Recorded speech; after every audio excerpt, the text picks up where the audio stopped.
अस्सलाम वालेकुम जी।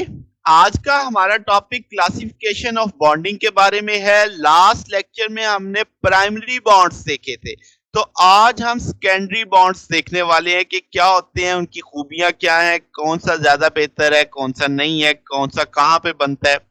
तो दो तरह के सेकेंडरी बॉन्ड्स होते हैं, वांडर वाल फोर्सेस और हाइड्रोजन बॉन्ड्स। इसे हम डिस्पर्शन बॉन्ड भी बोलते हैं, जो वांडर वाल फोर्सेस की वजह से बनता है, वो अभी मैं आगे चल के बताता हूँ। तो हाइड्रोजन बॉन्ड दोनों को डिटेल में समझने वाले हैं। तो शुरू करते हैं। वांडर वाल्स फोर्सेस, इसे हम कुछ बुक्स में क्रिस्टल ऑफ इनर्ट गैसेस के तौर पे भी स्टडी करवाया जाता है कि उसके अंदर ये सारा चीज डिस्कस की होती है। अब दो बुनियादी चीजें हमारे सामने आती हैं। इनर्ट गैसेस क्रिस्टल कैसे इकट्ठे रहते हैं, दूसरा जो न्यूट्रल मॉलिक्यूल्स होते हैं या नोबल गैसेस होती हैं वो यानी कैसे, क्यों लिक्विफिकेशन और क्रिस्टलाइजेशन की तरफ जाती हैं। यानी सवाल एक ही है, पूछने का तरीका जरा अलग अलग है। अब आप जानते हैं कि आपके पास इनर्ट गैसेस के इनर्ट या आपके पास न्यूट्रल मॉलिक्यूल्स किसे कहा जाता है, जिनके outer most shell completely filled होते हैं। यानी ना उन्हें किसी इलेक्ट्रॉन के हासिल करने की जरूरत है, ना देने की जरूरत है, और इसका मतलब कंप्लीटली फिल करके वो स्टेबल हालत में पड़े हुए हैं। ओके होगी बात। इन ऐसे मटेरियल्स के अंदर जो बॉन्डिंग होती है ना, उसको हम ये नाम देते हैं डिस्पर्शन बॉन्ड्स। और वहां पे ये जो इंटरेक्शन हो रही होती है आपके पास एटम्स के बीच में, that is called van der Waals interaction. वो जो फोर्सेस होती हैं that is called van der Waal forces. Okay होगी बात। अच्छा, अब जैसे मैंने यहाँ पे लिखा कि ये जो इंटरेक्शन है ये डाइपोलर इंटरेक्शन है। मतलब कि यानी ये डायरेक्शन आपके पास है तो दो नेबरिंग एटम्स के बीच में होगी। अब ये वीक अट्रैक्टिव फोर्सेस होती हैं एटम्स के बीच में, जिस जो ये इंटरेक्शन होगी, इससे जिस वजह से जो बॉन्डिंग होगी वो डिस्पर्शन बॉन्ड कहलाएगी। अब होता क्या है जरा समझते हैं।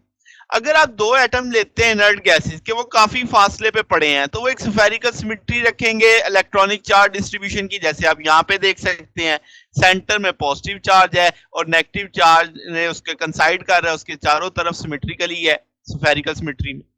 अब अगर आप इन दोनों जो एटम्स हैं उनको करीब लाते हैं, तो जो इलेक्ट्रॉनिक क्लाउड है जो एडजस्टमेंट करेगा वो रिपेल करेगा एक दूसरे को, तो आपके पास एक डाइपोल बन जाएगा। यानी कि आपने वो जो सिमेट्री थी उसे डिस्टर्ब कर दिया।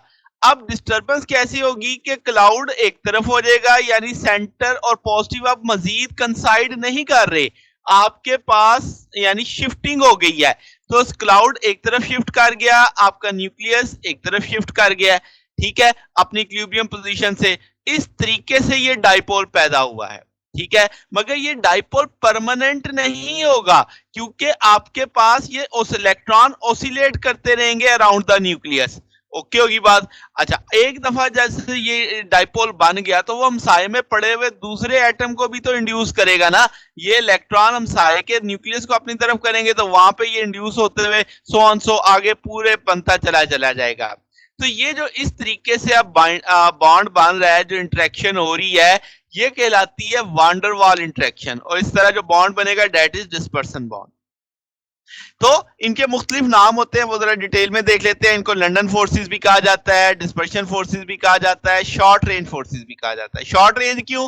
क्योंकि भाई आपके पास इनकी जो इंटरेक्शन है, वो जो आपके मॉलिक्यूल्स बने वो इंतहाई कम दूरी पे होंगे, इंतहाई करीब करीब होंगे, तभी वो एक्ट करेंगे, तभी इंड्यूस करेंगे। तो आप इसको एक और नाम भी कुछ बुक में लिखा होता है, डाइपोल इंड्यूस डाइपोल फोर्सेस भी कहा जाता है। ये नॉन डायरेक्शनल होता है क्योंकि किसी भी सिमत में आप उसे इंड्यूस कर हो जाएगा वो। तो आपके पास ये हर किस्म के मॉलिक्यूल्स में यही कहानी चल रही होती है, मगर जो आपकी इनर्ट गैसेज है, नोबल गैसेज है, उनमें ये ज्यादा नुमाया होती है। ठीक होगी बात। अब ये इंतहाई वीक तरह से आप समझ सकते हैं कि इंतहाई वीक होता है, तो रूम टेम्परेचर पे इतनी एनर्जी मिल जाती है कि वो वैसे ही से आजाद हो जाते हैं, यानी एटम और मॉलिक्यूल इसको इनफेक्टिव कर देते हैं। फिर आपके पास जब ये बॉन्ड फॉर्मेशन हो रही होती है तो सिर्फ 0.1 इलेक्ट्रॉन वोल्ट पर बॉन्ड एनर्जी रिलीज होती है। तो इसका मतलब आप इसको को बड़ी थोड़ी एनर्जी देके क्या कर सकते हो, मेल्ट कर सकते हो, बॉयल कर सकते हो। फिर ये जो आपके पास मटेरियल्स हैं सॉलिड है, pure conductor of heat and electricity होते हैं। तो ये चंद बेसिक बेसिक खूबियां जो हमने देखी कि उन मटेरियल्स की खूबियां कौन सी होंगी जो ये बॉन्ड बना रहे होंगे, जहां ये इंटरेक्शन हो रही होंगी। अब अगली चीज बड़ी अहम है, दैट इज हाइड्रोजन बॉन्ड। अगर हम देखें कि आपके पास कोवलेंट बॉन्ड बन रहा है जो हाइड्रोजन ऐसे मटेरियल्स के साथ बना रही है जो हाईली इलेक्ट्रोनेगेटिव एटम्स हैं, जिसमें ऑक्सीजन है, फ्लोरीन है, क्लोरीन है। जैसे आप इस फिगर में देख सकते हैं कि आपके पास एक कोवलेंट बॉन्ड बना हुआ है। अब ये जो शेयर्ड पेयर इलेक्ट्रॉन है वो दूसरे इलेक्ट्रोनेगेटिव एटम की तरफ ज्यादा अट्रैक्ट हो जाते हैं। इसका मतलब जो इलेक्ट्रोनेगेटिव एटम है वो एक नेगेटिव चार्ज एक्वायर करता है और हाइड्रोजन एटम पॉजिटिव एक्वायर करता है। तो इस तरीके से ये मॉलिक्यूल एक तरह से पोलराइज्ड हो जाता है और परमानेंट डाइपोल का कंसेप्ट बन जाता है यहाँ पे। तो आपके पास ये जो डाइपोल है, ये जो दूसरे पड़े हुए करीब डाइपोल है वहां पे अट्रैक्शन हो जाती है। तो इस वजह से ये कूलम लॉ ऑफ अट्रैक्शन आ जाती है, जैसे पॉजिटिव नेगेटिव वाले मामला चल रहा होता है। तो ये जो आपके पास अपोजिट एंड है, पर यानी ये जैसे डाइपोल बना हुआ है, इसका एक एंड पॉजिटिव है, इसका एक एंड नेगेटिव है, तो ये आप कह सकते हैं ना परमानेंट पोलराइज्ड है। तो इनमें से एक अगर हाइड्रोजन होगा तो वो जो बॉन्डिंग बनेगी that is called hydrogen bond. बात समझ आई? तो सादा सादा लफ्जों में बात करता हूं कि कोवलेंट बॉन्ड बनना है हाइड्रोजन और इलेक्ट्रोनेगेटिव एटम में, जिससे वो थोड़े से पोलराइज हो जाएंगे। पोलराइज होंगे तो एक साइड आपकी पॉजिटिव, एक साइड नेगेटिव। जो अब आपके पास हाइड्रोजन जिस साइड पे है वो पॉजिटिव है, तो वो करीब पड़े हुए किसी दूसरे इलेक्ट्रोनेगेटिव के साथ जब बॉन्डिंग में जाएगा तो वो आपके पास क्या होगा, हाइड्रोजन बॉन्ड पर जाएगा। अच्छा, अब जरूरी तो नहीं कि इस तरह की बॉन्डिंग सिर्फ हाइड्रोजन के साथ ही मुमकिन हो। अगर वो हाइड्रोजन के साथ मुमकिन ना हो फिर इसका नाम हाइड्रोजन बॉन्ड नहीं होगा, फिर इसे डाइपोल बॉन्ड कहेंगे। जैसे आप यहाँ पे देख सकते हैं कि आपके पास फ्लोरीन है और हाइड्रोजन के साथ बॉन्ड बना हुआ है और इसने हमसाये में पड़े हुए दूसरे फ्लोरीन के साथ एक बॉन्ड डेवलप कर लिया। ये कोवलेंट बॉन्ड है, परमानेंट लाइन, डॉटेड लाइन आपकी कौन सी, हाइड्रोजन बॉन्डिंग को शो कर रहा है। मगर जरा नीचे देखो, आयोडीन और क्लोरीन है, अब बीच में कोवलेंट बॉन्ड है, यहाँ पे भी कोवलेंट बॉन्ड है, मगर क्लोरीन और आयोडीन ने बॉन्डिंग कर ली हाइड्रोजन बॉन्डिंग के तौर पे, जिससे अब आप हाइड्रोजन बॉन्डिंग नहीं कहोगे, जिससे आप डाइपोल बॉन्ड कहोगे। ये बात भी आपको समझ आ गई।